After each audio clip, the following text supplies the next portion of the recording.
Assalamualaikum warahmatullahi wabarakatuh. Jumpa lagi pemirsa di acara Bincang Pengawasan. Bincang Pengawasan adalah bincang-bincang pengawasan oleh Inspektorat Jenderal Kementerian Agama yang menghadirkan narasumber-narasumber yang kompeten di bidangnya. Kali ini kami kedatangan narasumber yang sangat-sangat kompeten di bidangnya. Kasubag TU Wilayah 1, Bapak Hamid. Selamat siang. Ya. Pak Hamid adalah Kasubag Tata Usaha Wilayah 1 Inspektorat Jenderal Kementerian Agama. Hari ini kami akan coba sedikit bincang-bincang ringan dengan Pak Hamid. Pak Hamid, saya masalah ini Pak Hamid, kan Pak Hamid di wilayah 1 ya? Iya, betul. Kalau pengawasan berbasis wilayah 1 ke depannya gimana Pak Hamid?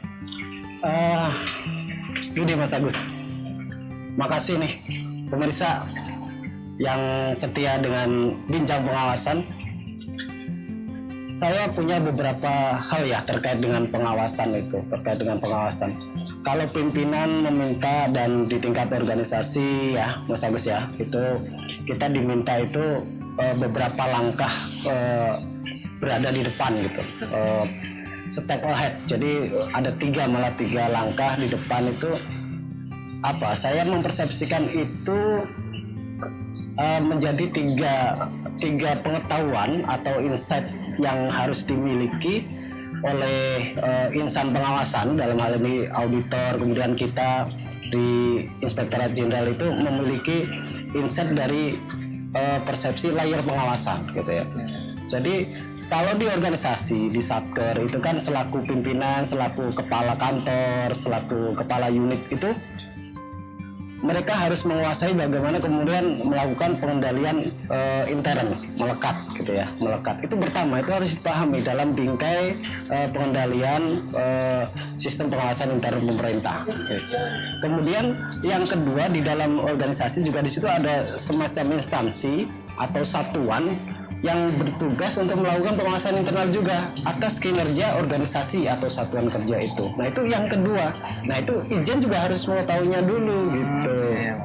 Jadi kemudian yang ketiga itu pengetahuan terkait dengan bagaimana Ijen itu juga mengawasi gitu, melakukan pengawasan. Jadi tiga langkah itu bisa dipersepsikan ke sana, dimasukkan ke sana. Jadi tiga hal ini harus dikuasai dulu gitu. Jadi bagaimana sih mau lihat atau memberikan assurance, memberikan jaminan bahwa kinerja Satker itu bagus, sementara kita kacamatanya atau alatnya atau pisaunya, analisisnya itu kita belum pegang gitu. Jadi senjatanya kita punya dulu gitu kan.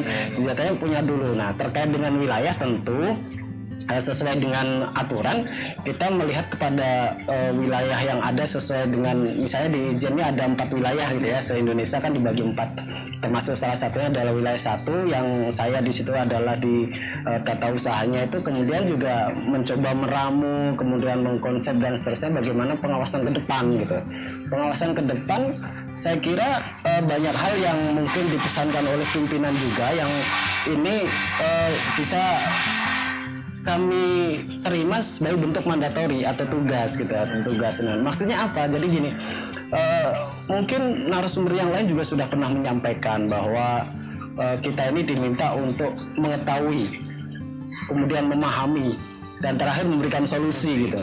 Nah, bagaimana mengetahui itu? Ya, ke depan kita berdayakan bagaimana mitra itu supaya menjadi lebih dekat dengan kita gitu ya, menjadi lebih dekat, tidak takut. Kita itu ketika datang itu ya justru menjadi sesuatu yang dirindukan gitu, sesuatu yang diharapkan gitu. Sehingga ketika kita berada di sana, kemudian tapi gini, itu harus diawali dengan ini Mas Agus, bentuk tim atau gugus tugas itu yang masing-masing nanti itu kemudian mendapatkan porsi yang cukup, porsi yang berimbang ya. Porsi yang berimbang itu dalam hal kemudian nanti memetakan siapa bertanggung jawab pada unit mana gitu. Siapa bertanggung jawab pada provinsi mana, siapa bertanggung jawab pada unit eselon 1 mana. Nah, sehingga nanti jelas siapa ini yang menjadi, kalau istilahnya itu LO ya, liaison officer. Nah, liaison officer ini yang kemudian nanti memberikan input, informasi, masukan kepada inspektur wilayah kepada Bapak Irjen, kemudian nanti menjadi pertimbangan yang memadai gitu ya, yang kalau bahasanya itu ya memadai. Jadi antara kualitas dan kuantitas itu cukup, tidak hanya kualitasnya saja, sementara kuantitasnya kurang. Tapi kalau kuantitasnya tapi kualitasnya kurang juga kurang pas juga. Jadi sampai masing-masing tuh ahli di bidangnya, Mas. Iya, masing-masing itu nanti kemudian memberikan informasi atau masukan yang cukup, sehingga posisi LO itu liaison officer atau mitra tadi itu, mitra itu diposisikan sebagai, bukan saya sebagai objek, iya, tapi sama-sama subjek. Jadi co-subjek gitu, subjek yang bersama-sama ada, yang kemudian ya ke depan ini kan sama posisi pelaksanaan kinerja, posisi pelaksanaan pengawasan kerja ke depan kan itu mencapai satu hal, tujuan, goal. Jadi tujuan organisasi gitu, Mas Agus. Oh iya. Berarti ini Mas Hamid kalau bisa digambarkan, sebenarnya positioning peran dari ITIN itu bagaimana, Mas Hamid ya? Kalau dalam LO ini, Mas Hamid? Nah ini, jadi kalau positioning kita kan berbicara pada penempatan, atau kita ini menempatkan diri ada di mana sih kan gitu, ada di mana. Kita sebagai pemeriksa yang selalu mencari garang atau apa. Nah, tadi sebenarnya posisinya itu secara psikologis kita menempatkan diri pada posisi tadi mitra. Nah, mitra itu sejajar dalam hal tertentu. Kedua, memberikan advice, memberikan assurance ya, jaminan yang memang memadai, yang kemudian dari tingkat yang menerima masukan tadi itu bisa menerima gitu. Kalau bisa menerima kan bisa dilaksanakan sama-sama enak gitu ya, secara aturan terpenuhi dan seterusnya, sehingga itu bentuknya adalah solusi, bukan hanya mungkin pos yang sifatnya setelah dilaksanakan dilihat ada kesalahan diperbaiki. Selama seperti itu nanti siklusnya itu, nanti siklus saya kira nanti nggak ada perbaikan kinerja kalau arahnya ke sana. Sehingga kalau positioning Ijen ya sekarang seperti yang disampaikan narasumber lain, tentu nanti menjadi trusted advisor gitu. Trusted advisor kalau di layar pengawasan itu ada posisi di 3 lah. Kan posisi pertama itu ya organisasinya sendiri, satria sendiri, misalnya kepalanya sendiri nih melakukan pengawasan melekat, pengendalian terhadap apa yang harus mereka lakukan sendiri. Kemudian yang layar kedua itu, yang tahapan kedua ya tentu ada semacam tadi satuan tugas atau bentuk tim gitu ya, yang di situ kalau di perguruan tinggi ada SPI. Kalau perguruan tinggi ada SPI. Kalau di Kemenak di kantor gitu ya, di kantor, di satuan kerja, di unit itu ada Satgas. Nah, itu yang melihat SPI. Wah, sistem pengawasan yang tadi sudah berjalan atau belum kan gitu. Itu di internal mereka itu belum ke Ijen gitu. Jadi Ijen itu posisinya di 3. Kepalanya sedang melakukan pengendalian, ada satuan unit khusus yang di perguruan tinggi tadi SPI itu sudah melakukan pengawasan juga. Nah, Ijen baru masuk gitu. Kalau itu yang 1, 2 udah bagus.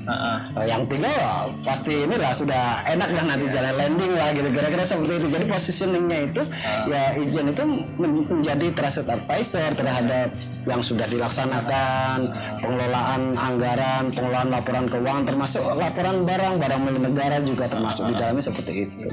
Berarti Ijen ini bisa dikatakan juga sebagai pemberi solusi juga ya, Mas Hamid? Ya harus gitu, memberi solusi. Mas Hamid bisa ceritain nggak sih dulu Mas Hamid sebelum menjabat di jabatan sekarang ini, dulu Mas Hamid masuk Ijen tuh tahun berapa ya? Saya di Ijen sebenarnya belum lama ya, mungkin apa yang saya rasakan seperti itu. Jadi waktu time dengan rasa-rasanya kok cepat sekali gitu ya, dari CPNS itu formasi tahun 2007 gitu ya, sekarang waktu itu CPNS itu 2008, sekarang 2020, sudah mungkin di 12 tahun 13 tahun jalan, tapi rasanya itu sangat pendek gitu, sangat sempit. Nah, pas masuk itu memang ada di mengurus terkait dengan barang milik negara, makanya waktu itu sebelum menjadi auditor ya ngurusnya barang milik negara gitu, barang milik negara. Kemudian jadi auditor terus, jadi auditor di investigasi ya, di inspektorat investigasi. kemudian ada open bidding waktu itu, ada assessment ikut, diminta kembali ke eselon 4 struktural mengurus barang milik negara lagi. Jadi Kasubag perlengkapan dan barang milik negara waktu itu. Kemudian PMA 42 kan berubah jadi Kasubag penatausahaan dan pengawasan barang milik negara atau BMN.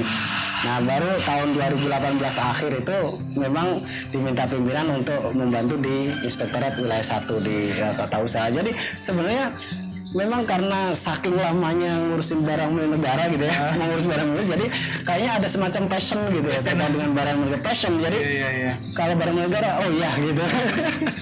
Gitu Mas Agus. Iya. Mas Hamid, kalau dilihat dari pengalaman Mas Hamid yang mengurus barang milik negara itu ya, kalau menurut Mas Hamid titik pentingnya itu di pengawasan aset itu di mana sih Mas Hamid? Oke. Karena tadi saya sudah bilang passion ya, sudah dikejar ini sama Mas Agus. Jadi gini, saya sebenarnya ini ya punya sedikit passion tadi itu dan mencoba memadu-madankan ya dengan aturan yang ada. Jadi kita selaku ASN, apalagi kita yang berkecimpung di barang milik negara ya, terkait dengan barang milik negara itu pengelola barang, pengelola keuangan juga sama, karena laporan keuangan itu kan sejatinya terdiri dari dua, Mas. Laporan pengelolaan keuangan itu sendiri, anggaran, dan juga di dalamnya adalah laporan barang. Yang laporan barang itu kemudian juga nanti dikuantifikasi dalam bentuk angka-angka gitu. Nah, kalau saya melihat pada posisi gini, kalau pengelolaan aset, terutama di Kementerian Agama ya, nanti ke depan seperti apa dan nanti di posisi pengawasannya harus seperti apa. Pertama, ya kita harus lihat kriteria. Nah, kriteria ini selalu berkembang dan dinamis, apalagi pada kondisi negara kita yang mungkin ada COVID-19 dan itu menyesuaikan juga. Nah, baru-baru ini juga terbit aturan baru Mas Agus. Gitu ya Mas Hamid. Juni kemarin. Bulan Juni itu terbit peraturan pemerintah nomor 28 tahun 2020 bulan Juni. Baru. Nah, itu kan sebenarnya adalah ya ini pengembangan atau ada perubahan dari peraturan pemerintah sebelumnya, yaitu PP tahun 2007 tahun 2014. Yang PP itu juga menggantikan PP sebelumnya, yaitu PP 6 tahun 2006. Itu tentang pengelolaan barang milik negara dan daerah. Nah, ini menarik. Kenapa? Karena kita ada semacam mandatori atau kita posisikan sebagai paradigma yang harus berubah gitu. Paradigma itu harus berubah. Jadi ada satu sisi itu kita sebagai aset administrator. Nah, di sisi lain itu ada aset manager. Nah, paradigma kita dengan PP yang baru, aturan kriteria yang baru itu, baik sebagai pengelola barang ataupun nanti kita diizini sebagai pengawas, itu harus pada posisi kita melihat nih barang ini dikelola sebagai administrator atau nanti yang mengelola ini menjadi manajer gitu. Jadi paradigmanya itu berubah. Kalau sebelumnya itu kalau aset administrator itu kan paling di tertib fisik, tertib administrator, administrasi ya, kemudian tertib hukum gitu. Yang itu sebenarnya ya belum selesai di Kementerian Agama, itu belum selesai karena kita tahu nih ada tanah yang masih sengketa ya kan, ada bangunan yang tadinya tanah dan bangunan itu diwakafkan gitu ya, tapi kemudian ahli waris itu meminta kembali. Nah, itu kan resiko yang harus kemudian dikelola. Jadi tidak berhenti pada aset administrator. Jadi di PP yang baru aset administrator kita diminta berubah nih paradigmanya. Paradigma menjadi aset manager. Apa aset manager itu? Aset manager itu gini. Kita kan sudah punya istri belum Mas Agus? Sudah, Mas. Sudah. Nah, kalau rumah tangga itu kan berarti ada manajernya kan? Betul. Nah, berarti suami selaku kepala rumah tangga itu kan manajer. Nah, manajer itu kan berpikir bagaimana mendapatkan keuntungan, ya kan? Mendapatkan pemasukan dari aset yang punya yang kita miliki gitu kan. Misalnya Mas Agus nih, rumah berapa? 1, Mas. Kontrakan 20 lah katakan gitu ya. Amin. Nah, rumah 1, kontrakan 20.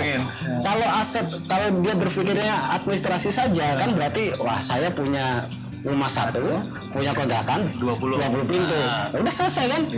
Tapi kalau manajer kan berpikirnya saya punya rumah satu, ya kan, rumah satu saya pakai dong untuk rumah tangga, untuk istri, untuk anak-anak saya gitu kan.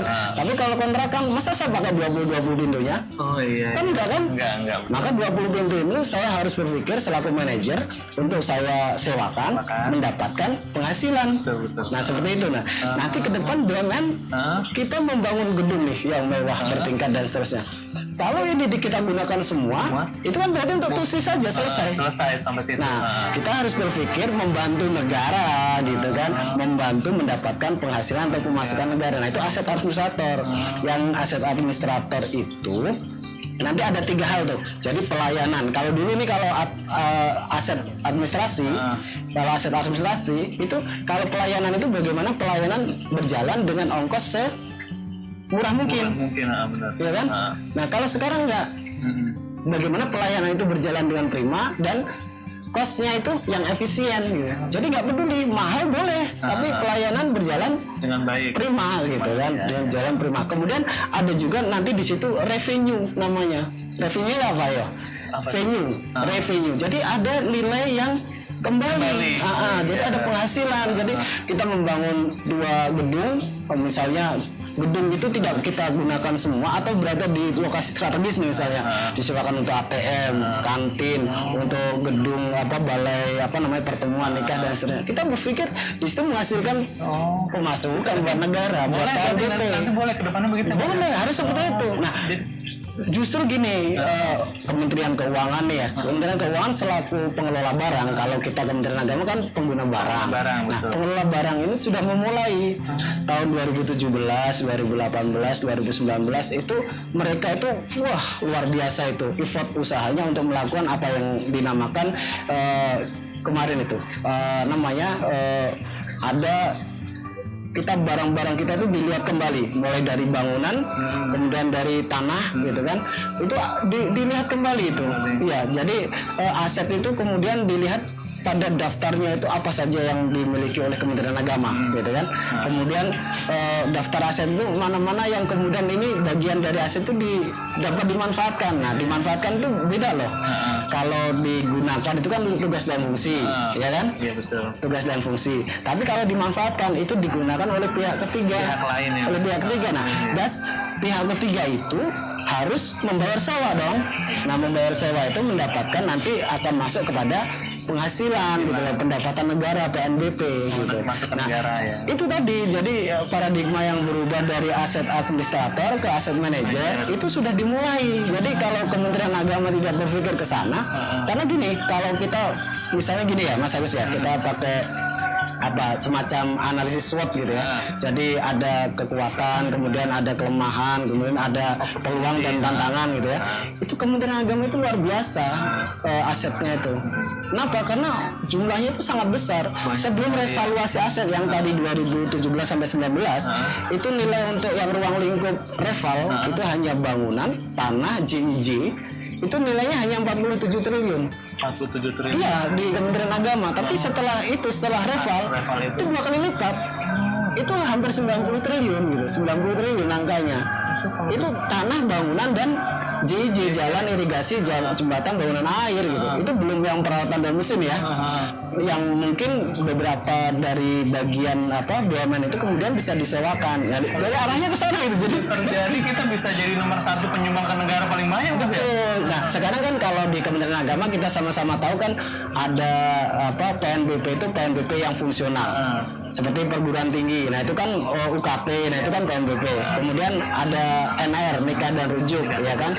Kemudian ada PNBP yang lain. Nah, PNBP umum juga ada, termasuk dari barang milik negara. Jadi barang milik negara itu kalau kita paradigmanya itu bergeser dari aset administrasi, aset administrator yang dulu hanya melengkapi administrasi, mengamankan dari sisi kelengkapan dokumen kepemilikan, kemudian secara hukum ketika sengketa itu kita bagaimana menang. Nah, ini kita berubah.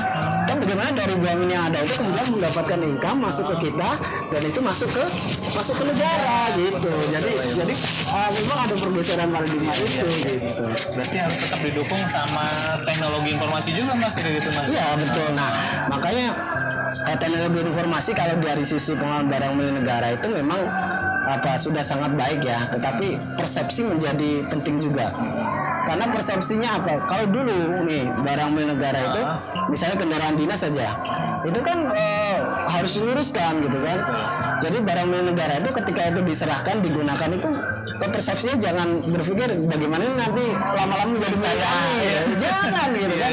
Itu tetap milik negara. Kemudian persepsi tadi yang tadi bagian dari yang barang milik negara itu kemudian bisa disewakan, dimanfaatkan oleh pihak ketiga, nanti menghasilkan PBI ya disewakan. Kalau yang kemarin-kemarin kan bisa jadi, gitu, bisa jadi itu dimanfaatkan dan ini sensitif masalah duit ini, masalah uang gitu, masalah uang. Jadi orang sewa untuk nikah, untuk resepsi dapat uang, ya uang masuk kantong kan gitu. Nah itu nggak boleh secara aturan masuk ke kas negara PNBP. Nah ini mindsetnya itu pelan-pelan digeser itu. Nah kalau Kementerian Keuangan sudah reval, ke depan pengguna barang Kementerian Agama juga termasuk, ya itu nanti akan dikirim ke sana bagaimana ini mendapatkan apa ya pemasukan penghasilan buat negara gitu selain pajak gitu. Jadi ya siap-siap saja gitu. Nah, kita posisi pengawasan juga harus juga bergeser ke sana, tidak sekedar pembunuhan administrasi, tapi bagaimana kemudian lebih optimal nanti revenue terhadap aset itu harus dimaksimalkan juga gitu. Cocok Mas Hamid, sepakat ya gitu. Memang arahnya ke sana. Sekarang Mas Hamid nih, harapan Mas Hamid terhadap segala tadi aset, terus nanti auditor ke depan harus bagaimana. Nah, harapan Mas Hamid terhadap para auditor dan ITIN itu gimana itu? Oke. Jadi sebenarnya aset itu dengan tadi kekuatan dan seterusnya itu kan banyak permasalahan atau kelemahan yang masih kita miliki ya. Dan ini memerlukan kerjasama lintas sektoral, tidak saja di dalam unit organisasi atau di Kementerian Agama saja, tapi lintas sektoral dengan KPKNL, dengan DJKN, dengan Kemenq, dengan masyarakat. Karena di Kementerian Agama sumber aset itu dari masyarakat lebih banyak. Iya kan, karena biasanya ada penegrian madrasah nih, itu kadang diserahkan tuh mas asetnya itu langsung ke negara juga, gitu kan. Bahkan bukan barangnya saja, kadang orang-orang juga diserahkan gitu, yang ajar juga diserahkan di situ gitu. Makanya kita harus kerjasama itu harus cantik, bersatu, dan itu permasalahan-permasalahan yang ada harus diselesaikan terkait dengan pengurusan barang milik negara, pengelolaannya itu. Nah terkait dengan pengawasannya ke depan, seperti harapan pimpinan, tentu kita juga harus melakukan peningkatan kapasitas dan abilitas ya, kemampuan kita gitu ya, kemampuan kita baik dari sisi akademis maupun profesi. Seperti tadi mungkin yang disampaikan oleh narasumber yang lain, ya dari sisi akademis harus dinaikkan S1, S2, S3 dan seterusnya. Saya pribadi mungkin mengingatkan buat saya juga ke depan harus meningkatkan itu. Nah, dan juga terkait dengan profesi juga banyak. Terkait dengan barang negara ada, terkait dengan kepengawasan juga ada, terkait dengan aset. Jadi manajemen aset itu sebenarnya malah kadang sekolahnya mahal. Betul. Apalagi kalau itu bisa difasilitasi oleh kantor untuk kemudian pendidikan profesi, ya teman-teman auditor pasti akan sangat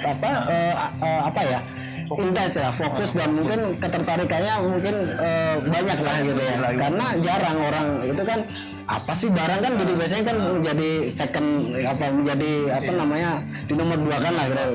Tapi kalau uang kan nomor 1 gitu.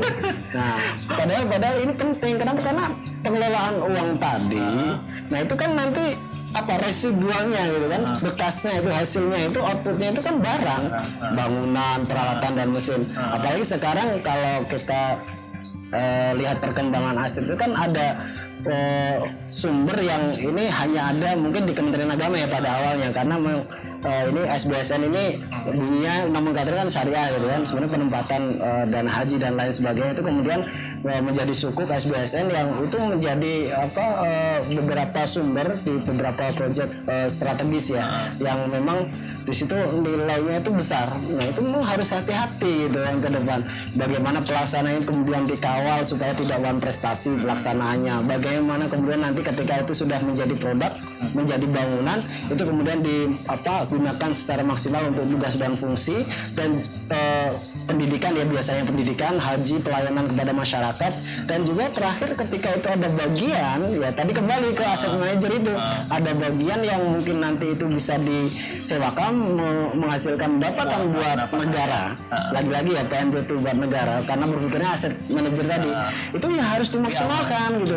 Jangan kemudian malah kontra sebaliknya, wah ini ada bagian yang bisa disewakan, bisa digunakan, uangnya masuk. Nah itu paradigma lama, kita udah selesai lah di ASN itu kan sudah mendapatkan gaji, tukin dan penghasilan yang sah lainnya itu udah cukup. Jadi nggak usah berpikir ke sana. Jadi harus diperbaiki dari mindset dan penerimaan kita terhadap tadi aturan kriteria itu ya mungkin harus lebih baik dengan melakukan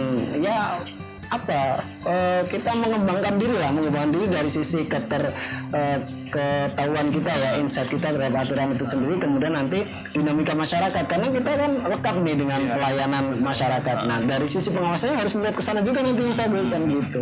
Kalau saya seperti itu, jadi mungkin nanti ada input atau feedback dari pemirsa sekalian ini mungkin nggak apa-apa, karena memang ke depan kita harus mendapatkan kritikan, masukan, dan itu nanti menjadi perbaikan kinerja kita ke depan tetap gitu. membangun kritik tetap bisa untuk kita maju ke depan. Jadi gitu ya. Karena karena kalau tidak kita mulai dari diri kita sendiri, siapa yang memulai kan? Itu saya harus. Aduh, menarik sekali ini sebenarnya, masih bisa terus berlanjut, cuman terima kasih banyak Mas Hamid. Udah selesai nih. Kira masih lanjut. Iya, terima kasih pemirsa. Nanti lanjut lagi lah ya. Siap Mas Hamid. Ada part 2-nya, part 3. Ini baru kulitnya aja ya. Ini perbincangan yang menarik sekali dengan Mas Hamid nih. Kalau terus-terusan bisa berjam-jam Mas Hamid. Bisa sampai sore ini. Apalagi tentang nanti pindah ke aset manager segala macam ya. Ya, terima kasih pemirsa. Semoga yang sedikit ini ada manfaatnya. Wassalamualaikum warahmatullahi wabarakatuh. Sampai jumpa di Bincang Pengawasan.